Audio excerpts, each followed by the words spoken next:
ದೇವರ ಒಳ್ಳೆಯ ಮತ್ತು ಪ್ರೀತಿಯ ಸೃಷ್ಟಿಯಾದ ಮನುಷ್ಯರೇ, ನಿಮ್ಮೆಲ್ಲರಿಗೂ ನಮ್ಮ ರಕ್ಷಕನಾದ ಯೇಸು ಕ್ರಿಸ್ತನ ಹೆಸರಿನಲ್ಲಿ ವಂದನೆ ಹಾಗೂ ಈ ದಿನದ ವಾಕ್ಯ ಧ್ಯಾನಕ್ಕಾಗಿ ಸ್ವಾಗತ. ಪ್ರಾರ್ಥನೆ ಮಾಡಿಕೊಳ್ಳೋಣ. ಪರಿಶುದ್ಧನಾದ ಪರಲೋಕದ ತಂದೆ, ನಿಮ್ಮ ಪರಿಶುದ್ಧ ನಾಮಕ್ಕೆ ಸ್ತೋತ್ರವಾಗಲಿ. ಅಪ್ಪ, ಈ ದಿನ ಕೊಟ್ಟಂತ ವಾಕ್ಯ ಭಾಗಕ್ಕಾಗಿ ಸ್ತೋತ್ರ. ವಾಕ್ಯ ಧ್ಯಾನದಲ್ಲಿ ಪಾಲ್ಗೊಂಡಿರುವಂತಹ ಪ್ರತಿಯೊಬ್ಬೊಬ್ಬರನ್ನು, ಆ ಕುಟುಂಬದ ಸದಸ್ಯರನ್ನು ಪ್ರತಿಯೊಬ್ಬೊಬ್ಬರನ್ನು ಹೆಚ್ಚಾಗಿ ಆಶೀರ್ವದಿಸಿ ಕೈ ಹಿಡಿದು ನಡೆಸು. ನಿನ್ನ ಸತ್ಯದ ಆತ್ಮನ ಮೂಲಕ ಸ್ವಾಮಿ, ಈ ವಾಕ್ಯಗಳ ಗೂಢಾರ್ಥಗಳನ್ನು ನಾವು ಅರಿತುಕೊಂಡು ಸ್ವಾಮಿ, ವಾಕ್ಯಗಳನ್ನು ಕೇಳುವವರು ಮಾತ್ರವೇ ಆಗಿರದೆ ಅದರಂತೆ ನಡೆಯಲು ಸಹಾಯ ಮಾಡಬೇಕಾಗಿ ಪುನರುತ್ಥಾನವಾದ ಯೇಸು ಕ್ರಿಸ್ತನ ಹೆಸರಿನಲ್ಲಿ ಬೇಡಿ ಹೊಂದಿದ್ದೇವೆ ನಮ್ಮ ತಂದೆಯೇ, ಆಮೇನ್.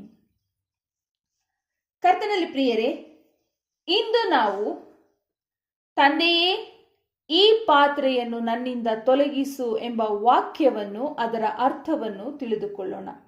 ಕರ್ತನಲ್ಲಿ ಪ್ರಿಯರೇ, ವಾಕ್ಯ ಸಂದೇಶವನ್ನು ಪೂರ್ತಿಯಾಗಿ ಕೇಳಿಸಿಕೊಳ್ಳಿ ಹಾಗೂ ಇತರರೊಟ್ಟಿಗೂ ಹಂಚಿಕೊಳ್ಳಿ. ಯಾಕಂದರೆ ವಾಕ್ಯ ಸಂದೇಶವು ಎಲ್ಲರಿಗೂ ತಲುಪುವಂತಾಗಬೇಕು.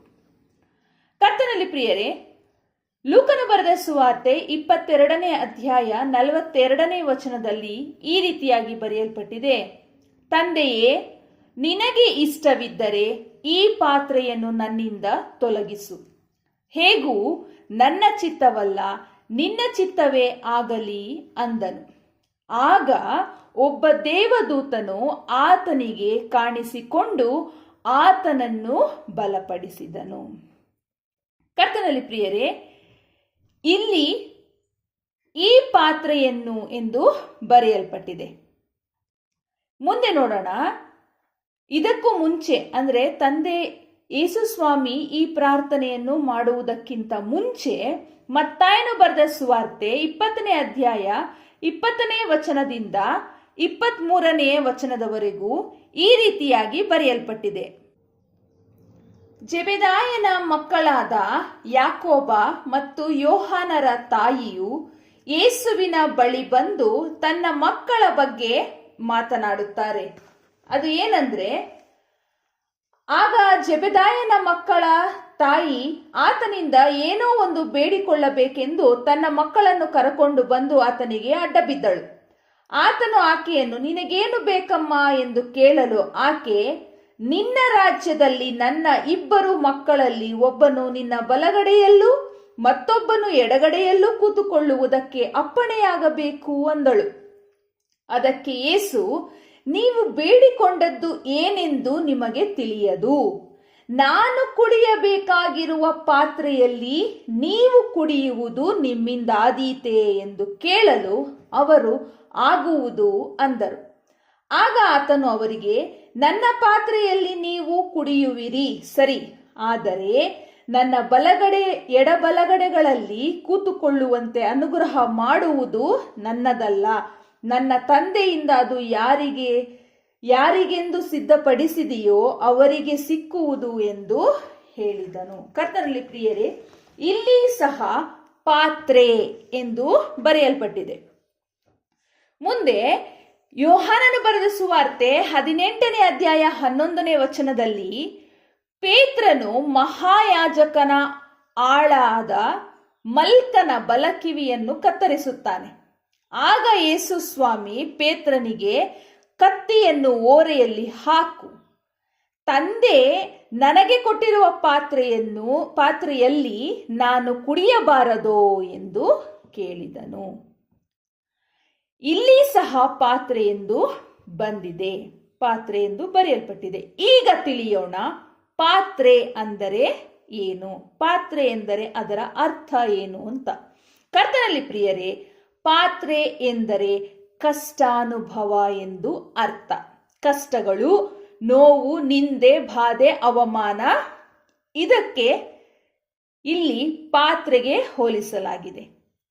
ಮತ್ತಾಯನು ಬರೆದ ಸುವಾರ್ತೆ 26ನೇ ಅಧ್ಯಾಯ 42ನೇ ವಚನದಲ್ಲಿ, ನನ್ನ ತಂದೆಯೇ, ನಾನು ಕುಡಿದ ಹೊರತು ಈ ಪಾತ್ರೆ ಬಿಟ್ಟು ಹೋಗಕೂಡದಿದ್ದರೆ ನಿನ್ನ ಚಿತ್ತವೇ ಆಗಲಿ ಎಂದು ಪ್ರಾರ್ಥನೆ ಮಾಡಿದರು. ಅಂದ್ರೆ, ನಾನು ಈ ಪಾತ್ರೆಯಲ್ಲಿ ಕುಡಿದ ಹೋದ, ನಾನು ಈ ಕಷ್ಟಗಳನ್ನ ಅನುಭವಿಸದೆ ಹೋದ್ರೆ ಅನ್ನುವಂತ ಲೆಕ್ಕ. ಇದು ನನ್ನನ್ನ ಬಿಟ್ಟು ಹೋಗೋದಿಲ್ಲ. ಯಾಕಂದ್ರೆ ನಾನು ಈ ಕಷ್ಟಗಳ ಮಧ್ಯೆ ದಾಟಿ ಹೋಗ್ಲೇಬೇಕು, ಶಿಲುಬೆ ಮರಣ ಹೊಂದಲೇಬೇಕು.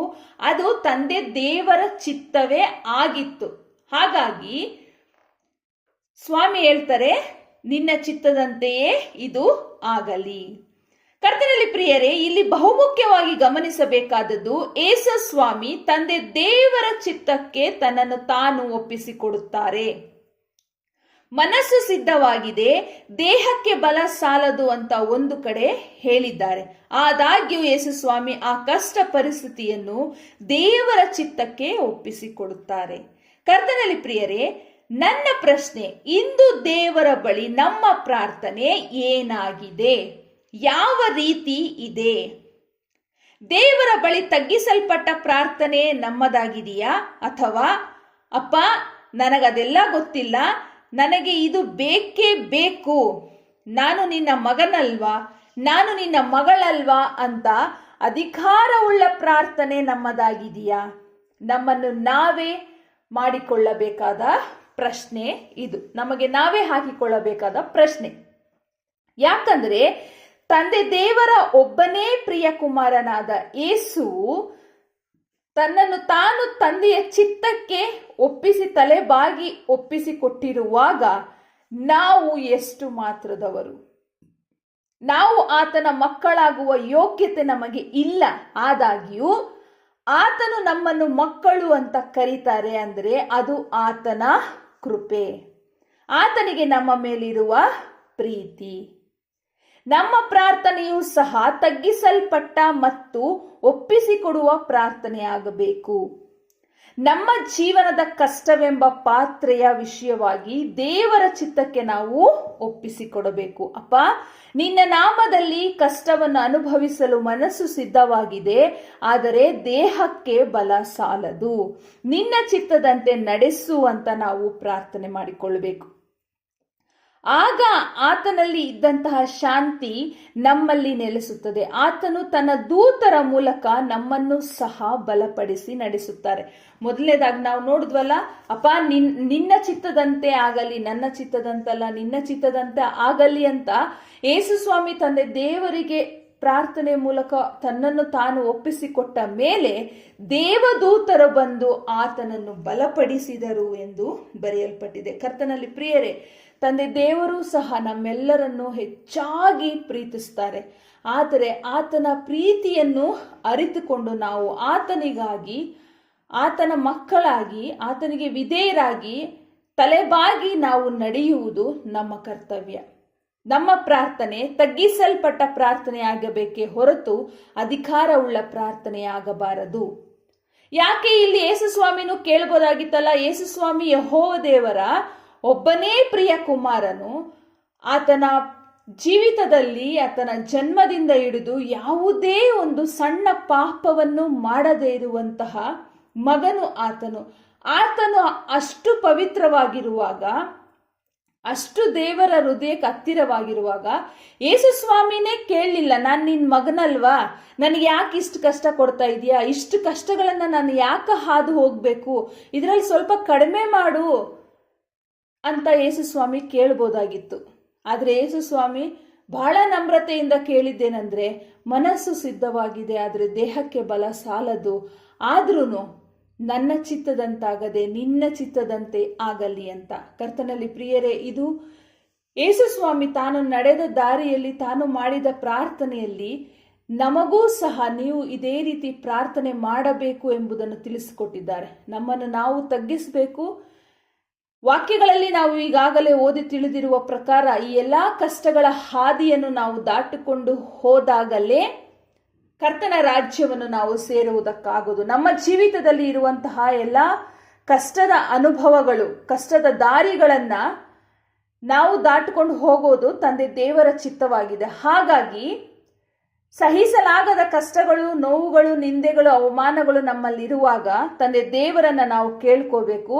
ತಂದೆ ದೇವರೇ, ಇದೆಲ್ಲವನ್ನು ನಿನ್ನ ನಾಮದಲ್ಲಿ ಸಹಿಸಿಕೊಂಡು ಹೋಗುವಂತ ಶಕ್ತಿನ ನನಗೆ ಕೊಡು, ನಿನ್ನ ದೂತರ ಮುಖಾಂತರ ನನ್ನನ್ನು ಬಲಪಡಿಸಿ ರಕ್ಷಿಸು, ನಿನ್ನ ಸತ್ಯದ ಆತ್ಮನ ಮೂಲಕ ನಿನ್ನ ವಾಕ್ಯಗಳಿಗೆ ನಾವು ಹತ್ತಿರವಾಗಿ ನಿನ್ನ ಮಕ್ಕಳಾಗಿ ಜೀವಿಸಲು ನಮಗೆ ಸಹಾಯ ಮಾಡುವಂತ ನಾವು ಆತನಲ್ಲಿ ಪ್ರಾರ್ಥನೆ ಮಾಡಿಕೊಳ್ಳಬೇಕು. ಪ್ರಾರ್ಥನೆ ಮಾಡಿಕೊಳ್ಳೋಣ. ಪರಿಶುದ್ಧನಾದ ಪರಲೋಕದ ತಂದೆ, ನಿಮ್ಮ ಪರಿಶುದ್ಧ ನಾಮಕ್ಕೆ ಸ್ತೋತ್ರವಾಗಲಿ. ಅಪ್ಪ, ಕೊಟ್ಟಂತ ವಾಕ್ಯ ಭಾಗಕ್ಕಾಗಿ ಸ್ತೋತ್ರ.